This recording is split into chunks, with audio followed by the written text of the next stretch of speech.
Revenge with Karen. I knew Alex was going to be a problem the minute he called the backup server a vintage hard drive museum. This is the same kid who once thought VPN was a new gaming console. But I said nothing, just nodded, smiled, and kept my hands on the wheel, like I had for the last 11 years. My job wasn't to teach the boss's son how not to tank the company. My job was to quietly keep it from falling apart while he figured out how to tie his digital shoelaces. They called me Ops, Compliance, the firewall whisperer, depending on who was panicking and what systems were on fire. No fancy title, no framed certificates. I was the person they called when a regulatory agency sent a scary letter or when logs didn't add up before quarterly reporting. Everyone else put out fires with meetings. I did it with encrypted backups, midnight audits, and a muttered prayer that someone upstream hadn't lied on a form again. Spoiler, they had. It wasn't always like this. There was a time, years back, when we were a scrappy little team trying to stay alive in a competitive field. But as we grew, the rot started to set in, data discrepancies here, an internal audit that mysteriously never made it to legal there. I didn't raise alarms. I just started copying things. Quietly, a time-stamped report here. A file tree backup there, hash verification, password protected, stored where nobody could accidentally wipe it. I told myself it wasn't whistleblowing, just insurance. For the company, for me. And yeah, if you're still listening and like stories where the quiet one finally gets to watch the whole circus implode from a beach chair, maybe toss a like and subscribe. It helps the team keep digging into these twisted office sagas. You'd be shocked how many there are. Now, back to the slow burn disaster.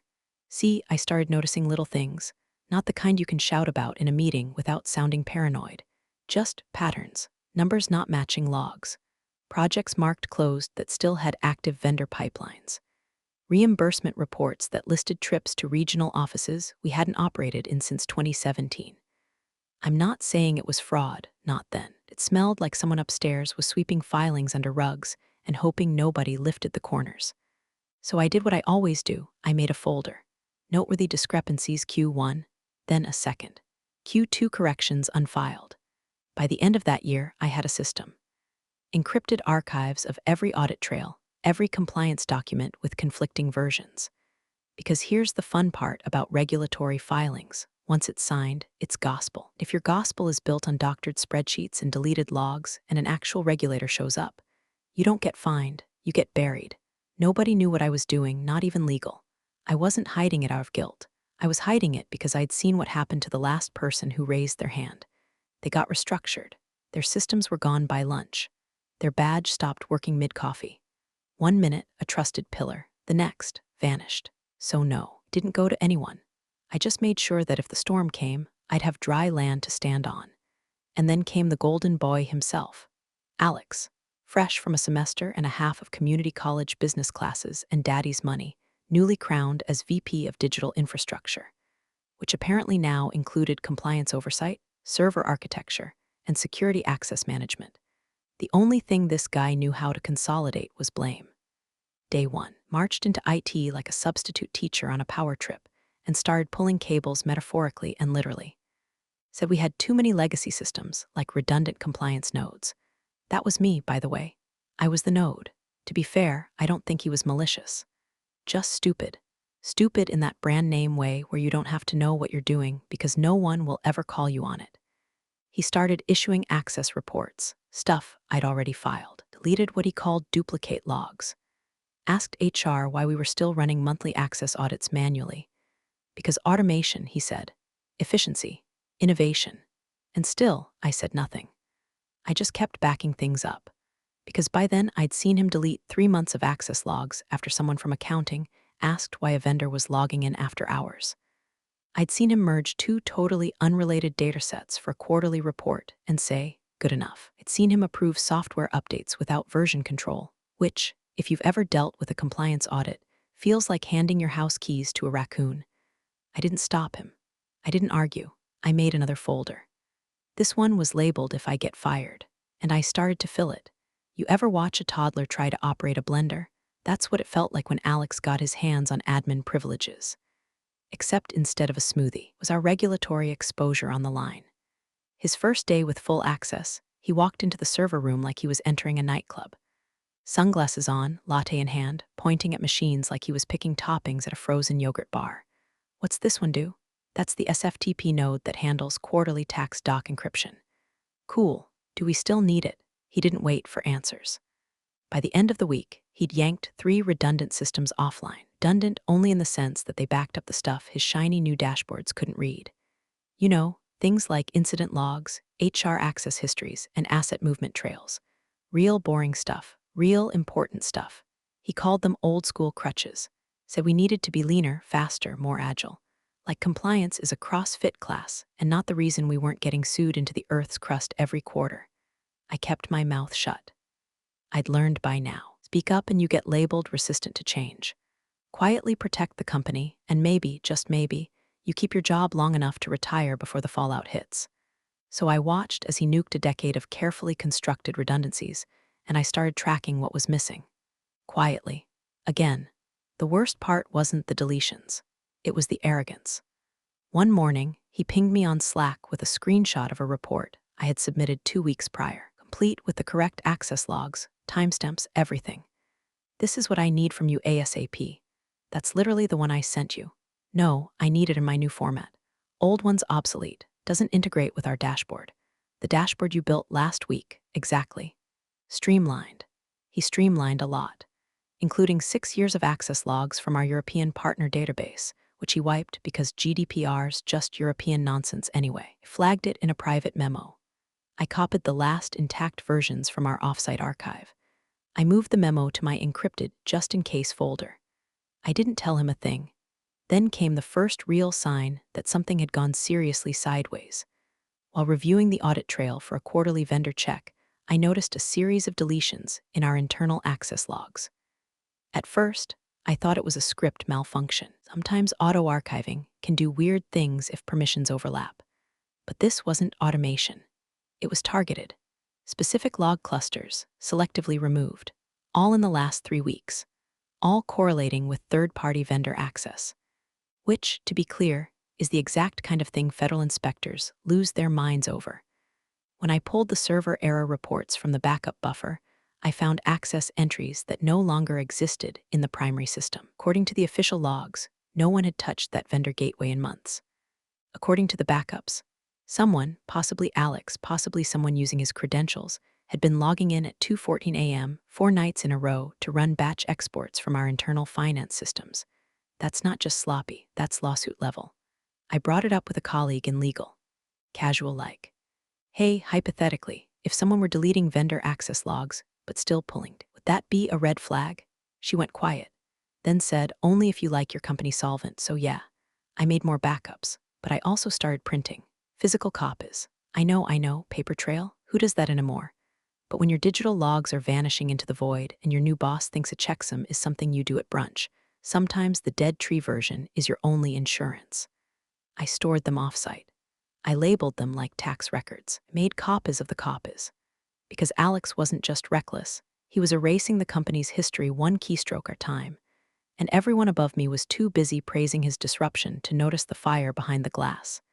He had the badge. He had the access. But he didn't know that every time he deleted something, I saved it twice. Once for the company, and once for me. There's a moment when you stop trying to fix the machine and start documenting its collapse. Mine came on a Tuesday. Rainy, cold, one of those mornings where the coffee tastes like wet cardboard and the office smells like ozone and printer panic. I just run a cross-check on our internal audit logs, again, and came up with the same nightmare. Entire sessions gone. No login, no logout, no record of access, just gaps. Like someone had gone in with an eraser and surgically scrubbed out anything that could tie them to real-time violations. That's when I crossed the line, from loyal employee to unofficial archivist of corporate disaster. I wasn't trying to be a hero. I wasn't planning revenge. Hell, I didn't even want to leave. I just knew that if anyone ever audited us for real, like federal boots-on-the-ground kind of audit, we'd go down in flames, and my name would be on half the signature lines. I'd be the last known compliance officer on record for the years Alex was busy pretending to run a startup inside a Fortune 500. So I started pulling compliance snapshots. Not just 1 or 2 reports, full sweeps. Access logs, vendor contracts, deleted user trails, shadow systems, everything. I wrote my own little script, something harmless that piggybacked off the nightly backup routines. It zipped, time-stamped, hash-verified, and encrypted every file, sent it to a drive only I controlled. I named it after my grandmother's cat, just in case someone nosy got curious. The encryption wasn't just to hide it from prying eyes. It was insurance. Proof that what I had was untouched, unaltered, undeniable. If I ever needed to drop it in front of a lawyer or a regulator, the file hashes would speak for themselves. No edits. No, she faked this after getting fired. Just raw truth locked in math. And the thing is, I wasn't the only one noticing the cracks. Someone from finance pinged me asking if I knew why their access logs from last quarter were showing empty tables. Then another from risk management, wondering why certain audit trails were showing error not found. I played dumb. Must be a sync issue. Let me look into it. Meanwhile, my drive was steadily filling with the ghosts of a company slowly deleting itself. I got bold, not careless, never careless, but bold. Started including flagged items in the backups. Items I wasn't supposed to have access to anymore. Alex had yanked a bunch of team permissions when he took over, but he didn't know where all the skeleton keys lived. He didn't revoke access to the old cache servers. He didn't disable legacy routing scripts. He didn't even change the default admin passwords on the sandbox environments. So I wandered through the system like a ghost in my own house, collecting evidence of our decay. A flagged vendor contract that hadn't passed legal review but was still active. An internal email chain where a VP admitted they were pushing a product with known defects. And the real kicker, a compliance override dated and signed by Alex himself, clearing a vendor from background checks because, get this, they're friends of the family. That one went in its own folder. I called it ignition. I kept everything. I encrypted everything, not to leak it, not to weaponize it. But because if the day came when someone stood in a boardroom and asked, how did this happen? I wanted the answer to be ready. I didn't trust legal to keep it. I didn't trust HR to find it. And I sure as hell didn't trust Alex to understand why it mattered. The moment I knew I was past the point of no return was when I pulled my old laptop out of the closet. Not the company-issued one. My own, wiped clean, air-gapped from the network, secure as a vault. I loaded the encrypted snapshots onto it, then backed them up to a secondary offline drive. Then I made a dead man's switch. If I didn't log in every 72 hours, the drive would automatically send a decryption key to 3 separate email addresses: my lawyer, a journalist I'd met at a compliance conference, and my sister. Because I wasn't just archiving anymore. I was preparing for the day they tried to erase me too. Let's be clear, I didn't want to use any of it. I still hoped, foolishly maybe, that someone upstairs would finally see what was happening. That the grown-ups would come back. That Alex would get shuffled into a corner office and someone with a spine and a brain would take the wheel. But hope doesn't keep you safe when the building's on fire. Backup drives do, so I kept copying. Every deletion he made, I mirrored. Every change to a policy file, I preserved the original. Every lie in the system, I timestamped its birth certificate. Quietly, obsessively, like a forensic pathologist building a case for a crime not yet reported. Because if they were going to bury the truth, I'd be the one keeping the map. The meeting request came through at 7:42 a.m. sharp, subject line, routine check-in policy compliance review. Sent from HR, carbon copied to IT, the calendar invite that practically reeked of something rotting beneath the corporate carpet. I'd seen this dance before. HR doesn't schedule routine meetings unless someone's got their finger on a trigger. I clicked accept, then stared at the screen long enough to watch the mouse cursor start blinking like a warning light. My gut tightened, not panic, just pressure. Like the air thickens a second before a thunderclap. Something was moving behind the walls. I'd finally tripped the sensor. An hour later, I got the second signal. A sysadmin I barely knew, Jason, from Tier 2 support, sent me a Slack message with a single line. Hey, just a heads up, your account got flagged in last night's bandwidth audit. Big spike. You doing some cleanup? I typed back, just backups. He replied with a thumbs up emoji and then nothing else. That's when I knew they were watching. See, Jason wasn't the type to care about audits, unless someone told him to. Which meant Alex had finally noticed the data trail I'd been leaving behind, or at least suspected.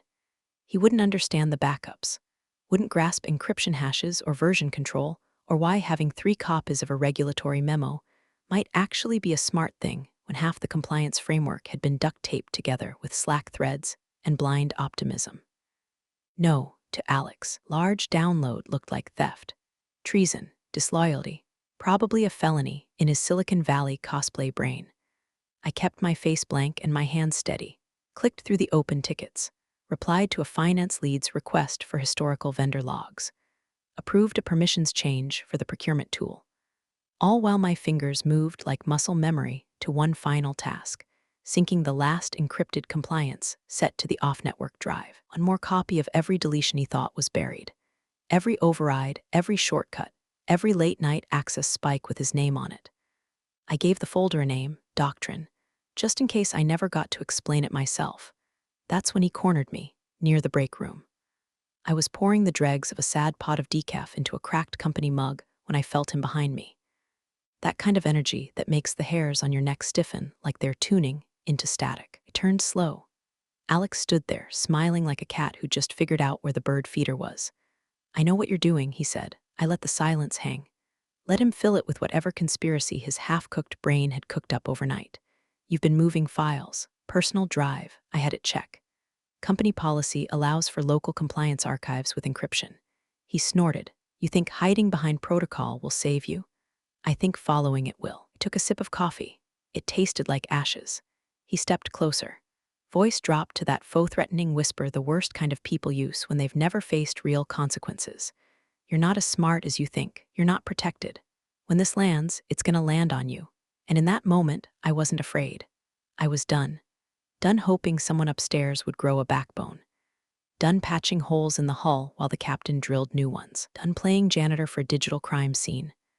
I looked him in the eye and said, "If you're that sure, file the paperwork." He blinked, didn't expect that. He wanted me rattled, defensive, guilty. Instead, I walked past him. Calm, final. Back at my desk, the backup finished syncing. Green light, 100% verified. I pulled the drive, tucked it into my bag, wiped the temporary workspace. Disabled scripts, closed tabs. Sent one last internal message to my personal email. A checksum note, nothing sensitive, just enough to prove that the file existed and that I had the integrity record. Then I waited. Not long. By 3 p.m., my calendar was blocked for the HR meeting. By 3:01, the company's internal Slack was already whispering rumors, half-truths, slack-jawed gossip about how I was downloading trade secrets, planning to go rogue, maybe even building a case to sue. People I'd mentored were suddenly silent when I passed them in the hallway. My name had become radioactive, and still I said nothing. Because while they were busy writing the narrative, I was holding the receipts. Every one of them, neatly labeled, securely stored, triple backed up, and encrypted so tightly that not even God himself could access them without the key. The betrayal wasn't shocking. Not really. What surprised me most? How calm I felt, like watching a wave crash from behind glass. You see the destruction coming, but you're not in it anymore. You're already somewhere else. The ambush was theatrical. Conference room C, the one with the flickering fluorescent that never got fixed, suddenly dressed for drama, department heads in folding chairs, HR posted like Secret Service, and Alex at the far end of the table, arms folded like a budget Bond villain. I walked in holding a notepad and a reusable water bottle, thinking this was the routine compliance check-in rescheduled from yesterday. No one told me I was the main act. Alex didn't even wait for the door to close behind me.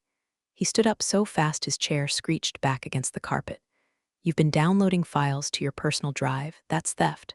The room froze. Not one whisper, not a single cough. Just wide eyes, like everyone had been handed a front row ticket to a public execution and were too stunned to look away. I didn't blink. I didn't flinch. I just set the notepad on the table like I had all the time in the world.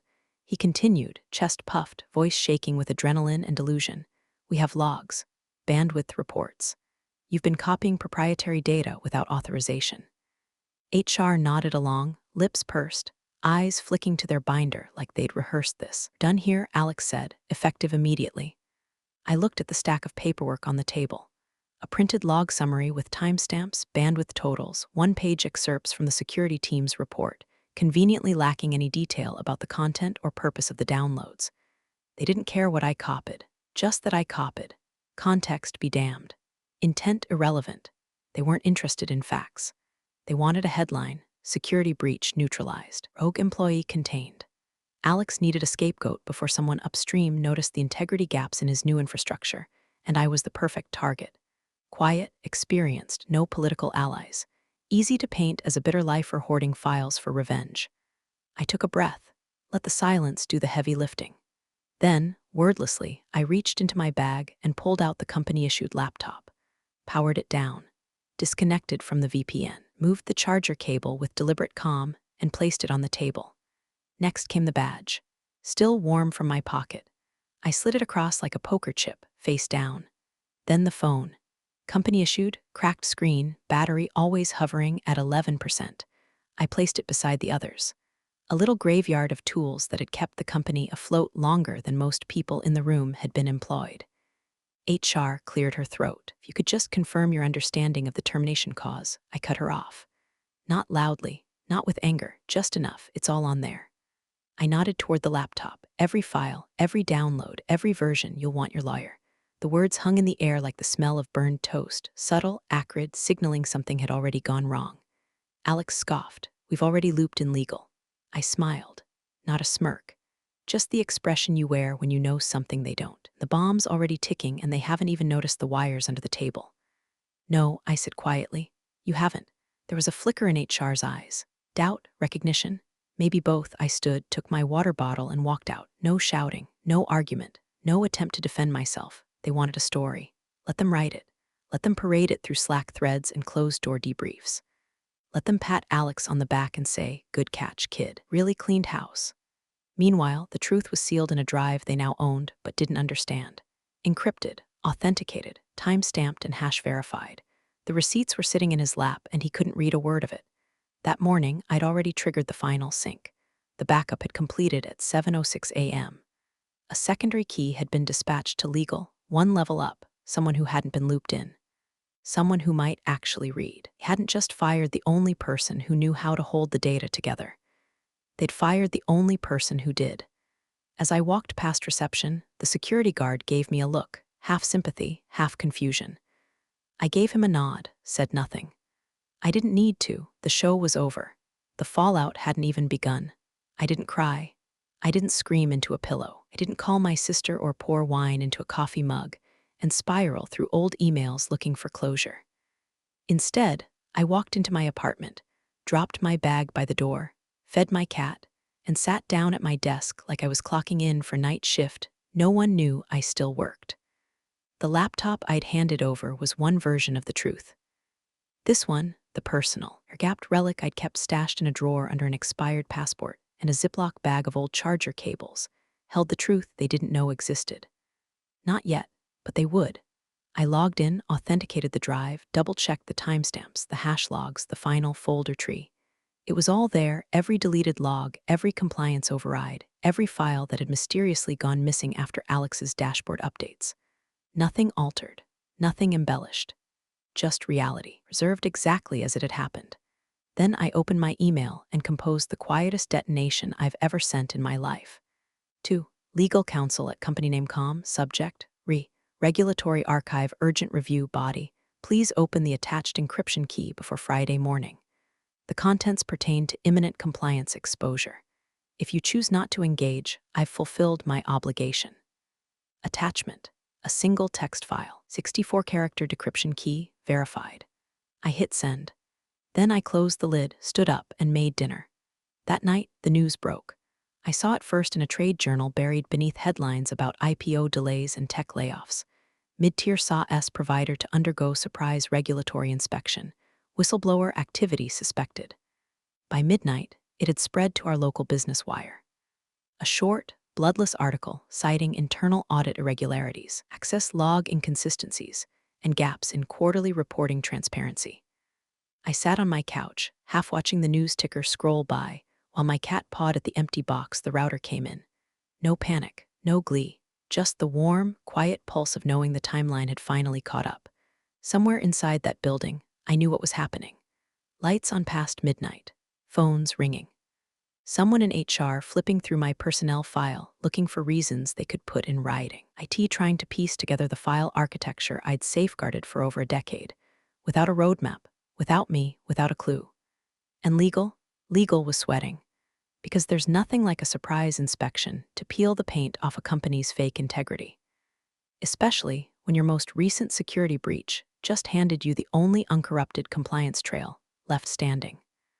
I imagined Alex in his glass office, pacing in circles, probably Googling terms like retroactive access logs and can deleted files be restored after termination.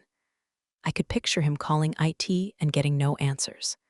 Calling legal and being told, "We're reviewing materials that were just sent over. Please stand by. Stand by." There's a phrase you never want to hear when your house is already on fire. The real kicker, I wasn't the whistleblower, at least not technically. I didn't file the report, didn't alert the agency, even forward the documents beyond legal. All I did was preserve the evidence. Make sure that, if and when the roof collapsed, no one could pretend they didn't hear the beams cracking weeks before.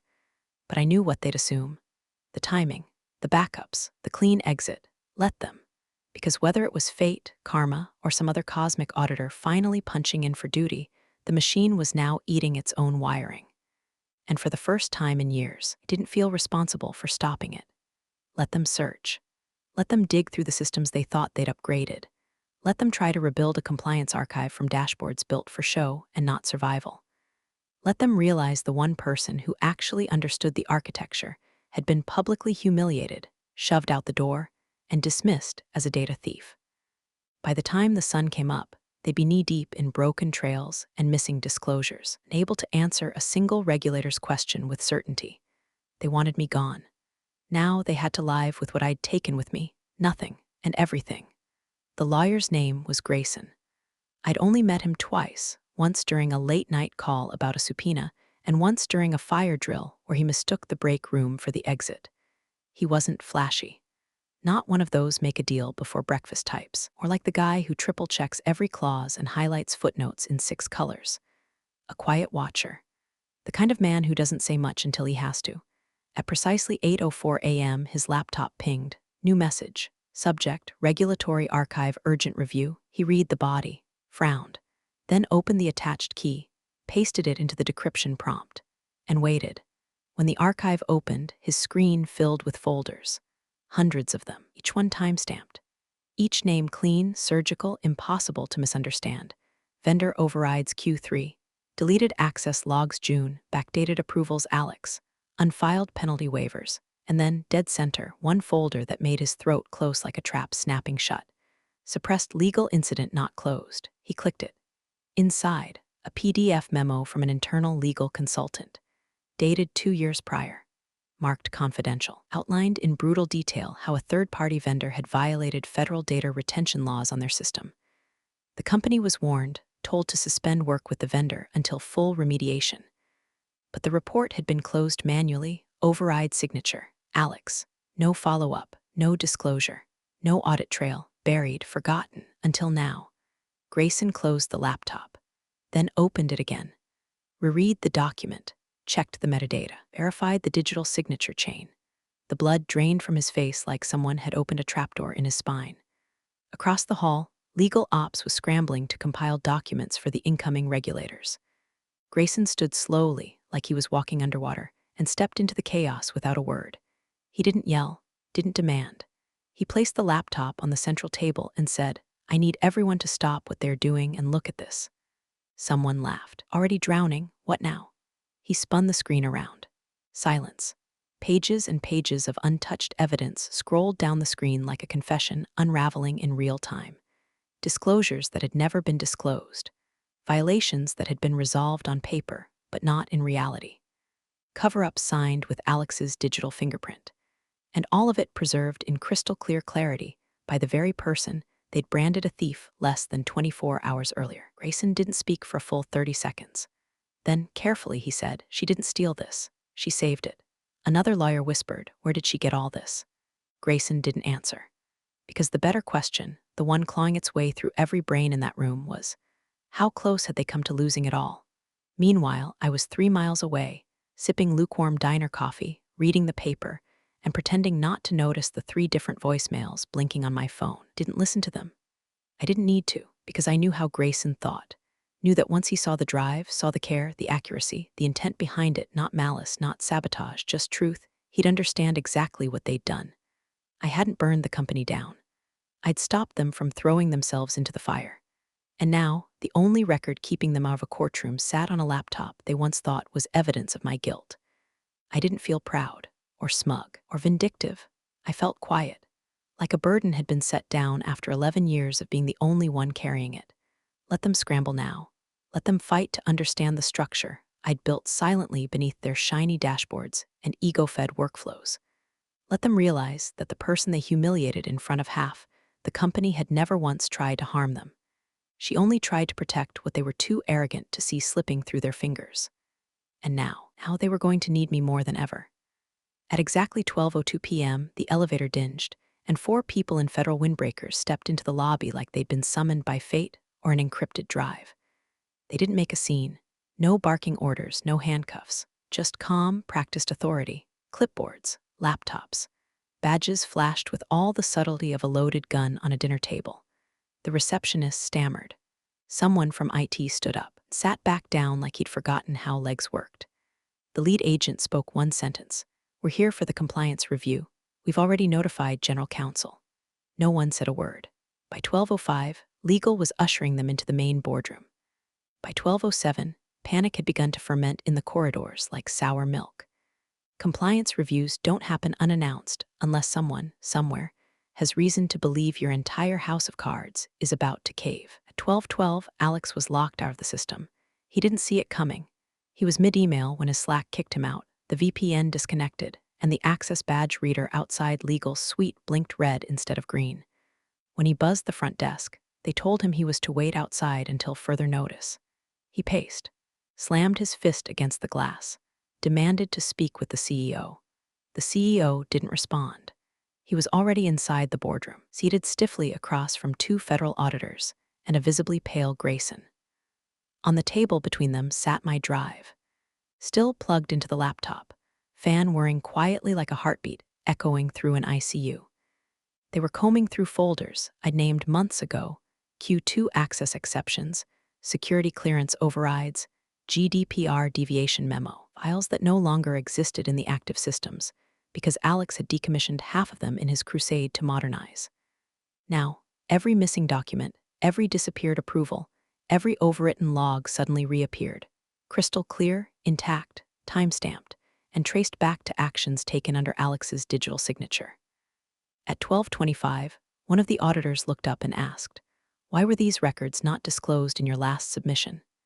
The CEO had no answer. Meanwhile, HR was unraveling in the adjacent conference room. Apparently, no one had cleared my termination with legal. No one had reviewed the internal termination protocol. No confirmation of cause. No risk assessment. Just a signature from HR, a nod from Alex, and an eager little internal memo that declared I was exiting under suspected data misconduct. That phrase, now that the real story had surfaced, wasn't just reckless. It was libel. Head of HR, Marissa, a clipboard addict with a history of deflecting upward, was sweating through her blouse. She barked orders at subordinates, demanded a copy of the termination packet, and then promptly dropped it when she realized Grayson had already seen it. By 1 p.m., word had spread. People weren't speaking openly, but you could feel it in the air, the sudden shift from gossip to reverence. Name no longer whispered like a cautionary tale, but now muttered like a prayer. She saved all that. I thought she got caught stealing. Wait, she had the logs. Why didn't anyone check before firing her? No one had answers, just excuses. The CEO stayed silent through most of the audit review, watched as folder after folder opened on the screen. As every lie, every deletion, every shortcut exposed itself without drama, without exaggeration, just undeniable fact, preserved by someone they'd publicly branded a liability. And through it all, I wasn't there. I wasn't in the building. I wasn't on the call. I wasn't refreshing Slack or watching LinkedIn for breadcrumbs of validation. I was at a bookstore, thumbing through a paperback I'd read 10 years ago and finding it better the second time. Because that was the point. They hadn't just fired me. They had nearly erased the only thing tethering them to legal survival. Their entire corporate credibility now hinged on documents they had mocked, deleted, or buried, and only I had saved them. My absence was a presence. Every folder they opened, mine, every violation revealed, one I'd caught before it detonated, Every answer they could give the feds, written in my silent handwriting, time-stamped, signed, and shelved for day just like this. They hadn't burned the place down. They'd tossed the extinguisher out the window before they realized the fire was in the walls. The boardroom was soundproof, but you could feel the silence from the hallway. 12 people seated around an oval table that had hosted a decade of acquisitions, investor pitches, and high-stakes bluffing games, now reduced to a quiet tomb lit by overhead fluorescents and one open laptop. On its screen, the folder labeled suppressed legal incident not closed, blinking like a lighthouse over jagged rocks. Grayson didn't raise his voice. He didn't need to. She saved us from willful destruction of compliance evidence, he said, voice flat, final. If she hadn't preserved these files, every timestamp, every version control receipt, every access log we thought had been archived, we wouldn't be negotiating with regulators right now. We'd be indicted. The CFO exhaled hard enough to fog his glasses. Someone from Risk whispered, criminal exposure? Like DOJ? Grayson nodded, easily, especially with that vendor override, especially with that suppressed incident. Alex's override signature is on 3 of the highest violation items. That's obstruction, if not now, then retroactively, depending on how the feds view the deletion trails. Across the table, Alex sat pale and motionless. For the first time in his brief, disastrous reign, he had nothing to say. The CEO looked at him, his own son, expression that couldn't decide between shame, horror, and something dangerously close to fear. His voice came out hoarse, like it had to crawl over broken glass to escape his throat. What have you done? No answer. What could Alex say? That he thought her backups were just a power trip, that he was cleaning up legacy junk, that he thought compliance meant clicking yes on a dashboard he built in a week with 0 versioning logic. The truth sat in front of them, neatly labeled, hash verified, and saved by the one person they'd humiliated and discarded like tech they didn't understand. That afternoon, the settlement meeting was held. No press, no lawyers on her side, just an offer slid across a sleek wooden table. Grayson was present, of course, and one senior partner who looked like he hadn't slept since the auditors walked in. We want to thank you, the partner said, quietly, discreetly. She didn't nod, didn't smile, like to retain limited use rights to the compliance archives, specifically the forensic files, original metadata logs, and legal correspondence snapshots. A pause. 7 figures, Grayson added. Tax advantaged, you'll be under NDA. We'll acknowledge the chain of custody and retroactively correct your termination status in writing. She leaned back, didn't ask for more, didn't gloat. She just said, put it in writing, and don't call again. And that was that. Kept the company. They avoided collapse. The CEO spun it as proactive cooperation, and Alex was quietly reassigned to a non-operational role in an international venture that didn't exist outside of an HR document. No apology ever came, but neither did another betrayal. Weeks later, she sat in a quiet co-working space above a bakery that smelled like cinnamon and freedom. No security badges, no panic ping emails, just a laptop, own login, and the blissful sound of no one else's mess to clean up. A colleague she barely knew walked in, an old contact from her freelance compliance work, and slid a plain white folder across the table. On it, founding partner agreement. She opened it. Inside, her name. Above it, principal advisor, compliance and ethics infrastructure. Under it, equity. Her hands didn't shake. Her pulse didn't spike. She didn't bring the old company down. She just made sure they couldn't drag her with them when they hit the wall. And now, she was building something they could never touch. Big thanks, you legends of the old office days. Subscribe to keep the switch-flicking chaos alive. Your ex-boss is shaking in their loafers.